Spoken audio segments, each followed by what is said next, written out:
Let me begin by thanking my team here. They did one heck of a job in averting what could have been a real disaster, and ended up with a good product. But we still have more work to do, in my view, in terms of ultimately getting paid sick leave, not just for rail workers, but for every worker in America. That is a goal I had in the beginning, and I'm coming back at it. So, but good morning. The bill I'm about to sign ends a difficult rail dispute and helps our nation avoid what, without a doubt, would have been an economic catastrophe at a very bad time in the calendar. Our nation's rail system is literally the backbone of our supply chain, as you all well know, and so much of what we rely on is delivered on our rail, from clean water to food and gas and every other good.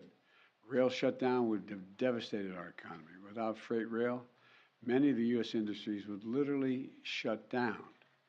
In the event of a shutdown, my economic advisors report that as many as 765,000 Americans, many of them union members themselves, would have been put out of work for the first time, and within the first 2 weeks of the strike alone. Communities could have lost access to chemicals necessary to ensure clean drinking water. Farms and ranches across the country would have been unable to feed their livestock.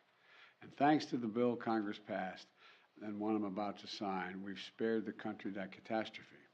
At the same time, we ensured workers are going to get a historic 24% wage increase over the next 5 years, improved working conditions, and peace of mind around their health care. And look, I know this bill doesn't have paid sick leave that these rail workers and frankly every worker in America deserves. But that fight isn't over. I didn't commit we were going to stop just because we couldn't get it in this bill that we were going to stop fighting for it. I've supported paid sick leave for a long time. I'm going to continue that fight till we succeed. And I want to thank Congress, Democrats and Republicans, for acting so quickly. I know this was a tough vote for members of both parties. It was tough for me, but it was the right thing to do at the moment, to save jobs, to protect millions of working families from harm and disruption, and to keep supply chains stable around the holidays, and to continue the progress we made and we continue to see on the economy.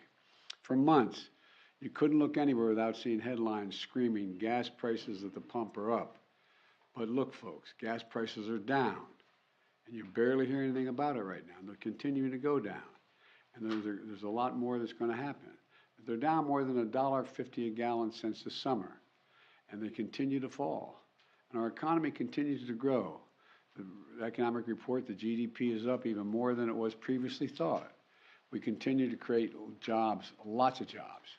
And today, we've learned that the economy added 263,000 jobs in November. Now, we've now created 10.5 million jobs since I took office, more than any administration in history at this point in the presidency. And 750,000 of them are domestic manufacturing jobs made in America.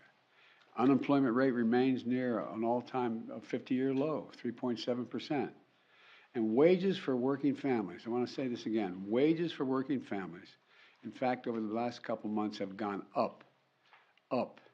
These wage increases are larger than the increase in inflation during that same period of time. And so we're in a position now where things are moving. They're moving in the right direction. As we go into the holiday season, here's what this all means. The Americans are working, the economy is growing, wages are rising faster than inflation, and we've avoided a catastrophic rail strike. It means our plan to build the economy from the bottom up and the middle out, you're tired of hearing me say that, but it's working. And the wealthy are still doing very well while the middle class and the poor are having a shot.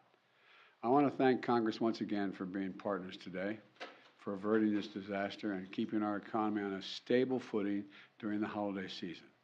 I want to thank you all, and I'm going to reach over here and sign this bill and make it official.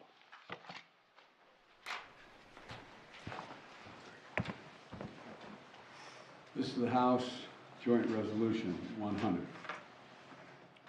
Okay.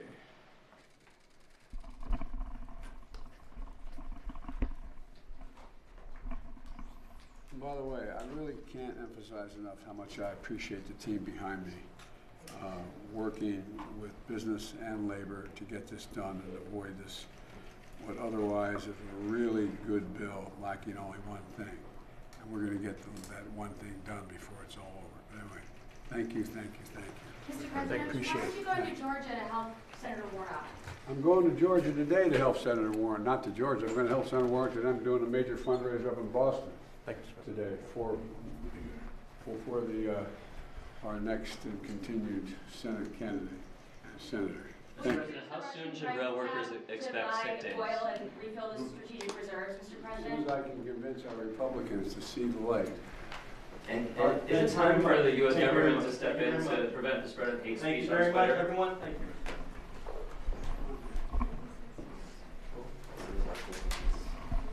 What was your question? How soon should rail workers expect us?